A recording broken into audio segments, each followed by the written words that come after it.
In a highly controversial decision, fans of the Israeli soccer team Maccabi Tel Aviv have been banned from attending their upcoming match against Aston Villa in Birmingham. Well, British commentator Stephen Briggs joins us now.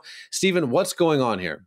Well, so this was announced today that no Maccabi Tel Aviv fans are going to be allowed to attend this Europa League match against Aston Villa on the 6th of November, following a decision by West Midlands Police and the Safety Advisory Group over safety concerns and potential protests. The fixture has been classified as high risk due to previous violence and anti-Semitic incidents involving Maccabi Tel Aviv fans, notably during a 2024 match in Amsterdam.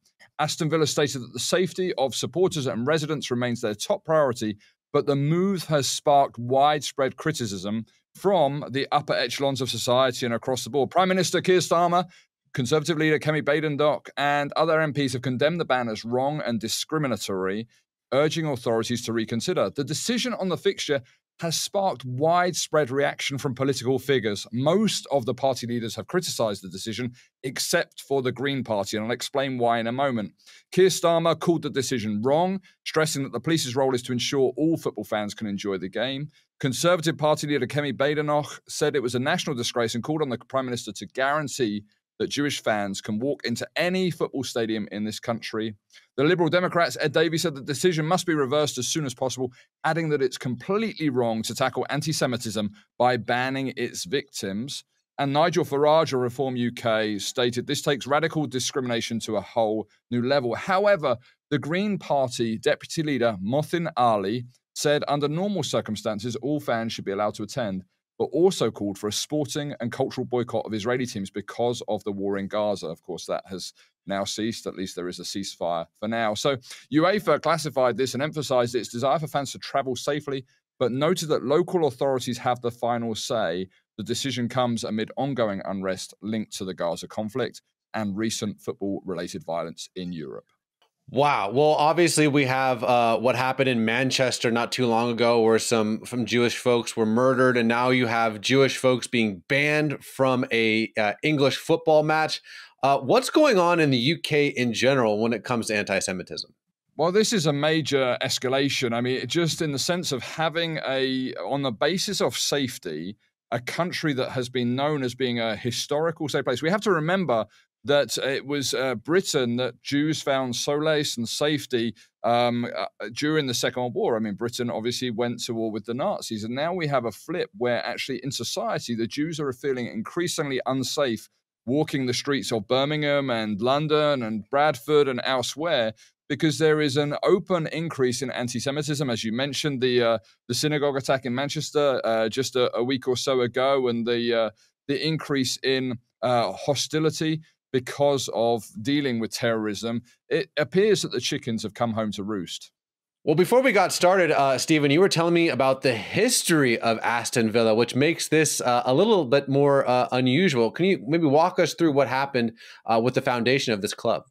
Well, CBN viewers will find this very interesting. Aston Villa Football Club was founded in February 1874 by members of a Bible class at Aston Villa Wesleyan Chapel in Birmingham. It was formed by four young cricketers, Jack Hughes, Frederick Matthews, William Scattergood, and Walter Price, and the group decided to create a football team after witnessing a rough rugby-style game and choosing instead to play the newer, less physical association football. Their first match was a mix of rugby and association rules and ended in a 1-0 victory, with Jack Hughes scoring Villa's first goal. In 1876, Scottish player George Ramsay joined and helped transform Villa into an organised and ambitious club.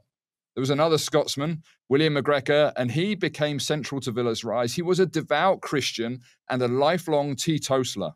His deep faith and sense of moral discipline shaped both the club's culture and the wider game, and guided by his Christian principles of integrity and fairness, he later founded the Football League in 1888. Creating the foundation of modern professional football is largely due to the Christian heritage of the English Premier League, and nearly a third of the clubs that are played in the English FA Premier League owe their existence to a church.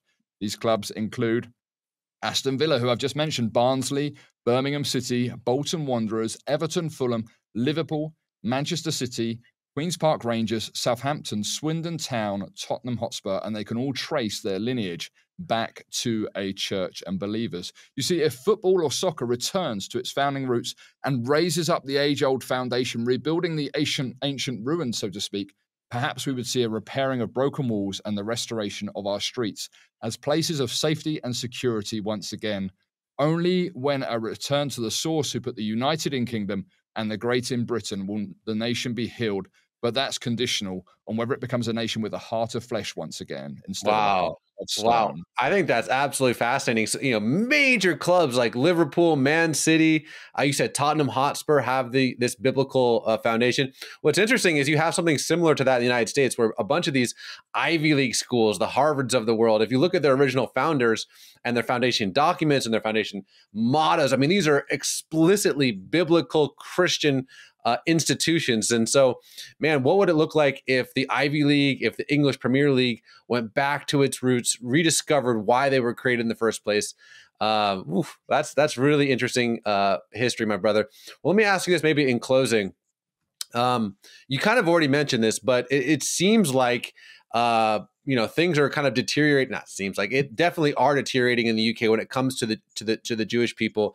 I've been talking with my friends in Israel who work for the Jewish Agency, and they're seeing a flood of Aliyah folks making Aliyah, Jewish folks moving to Israel from France. Obviously, London is high up on that list. What is it going to take for the UK to make a about face to start confronting anti-Semitism, to start welcoming back its moral foundations? I mean, is there any hope for the UK? Obviously, we see stuff about, civil unrest, people even throwing around civil war. Lots of, really intense things are happening in the UK. So what should we be praying for? What could we hope? What's the best case scenario for the UK moving forward? Well, I think the key to it is recovering, as I said earlier, what made the United Kingdom and the Great in Britain was the foundation of the Judeo-Christian worldview. It was that legal system that was put in place. It was that respect and love your neighbor as yourself. It was loving God first. And when you have it that the nation's major worship centers have become 22 people kicking around what was originally a pig's bladder, it becomes the place of worship rather than the worshipping of the King of Kings. That creates a problem. So there needs to be a recovery of the Word of God being taught in its full and complete measure. That means all 66 books and not merely 27. The church is not just a New Testament church. It should be taking hold of the whole counsel of God and applying that to its day-to-day life. So Britain is on a collision course with God at present as they seek to divide and encourage division of the promised land. It says in Joel 3:1-2, in the latter days, when I restore the fortunes of Judah and Jerusalem, that is happening in our day, I'll bring the nations into Emek Yehoshaphat, which means the valley where God judges, not because of sin. It says because they divided my land and scattered my people. And Britain was the chief proponent of that last century. Well, my brother, God bless, and thanks for coming on. Thanks for having me.